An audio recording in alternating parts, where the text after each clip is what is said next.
Merhaba arkadaşlar, yepyeni haberlerle karşınızdayız. Seda Sayan'dan yürek burkan itiraf. Kardeşimi bakım evine yerleştirme zorunda kaldım. Ünlü sanatçı Seda Sayan yakın zamanda yaşadığı zorlu aile içi süreci samimi bir şekilde paylaştı. Ailesindeki sevilen bir bireyin sağlık sorunlarıyla ilgili aldığı zor bir kararı sevenleriyle paylaşan Seda Sayan, kardeşinin hastalığı nedeniyle bakım evine yerleştirmek zorunda kaldığını duyurdu. Bu açıklama onu sevenleri ve sosyal medya takipçileri tarafından büyük bir üzüntüyle karşılandı.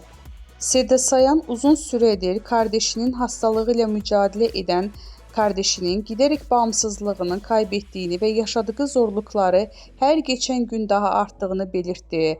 Kardeşinin yaşadığı sağlık problemleri nedeniyle evde bakım yapmanın artık imkansız hale geldiğini anlatan ünlü sanatçı, bu kararı alırken ne kadar zorlandığını ifade etti.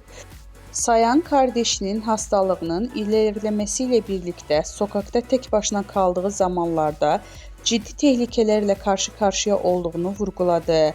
Kendisini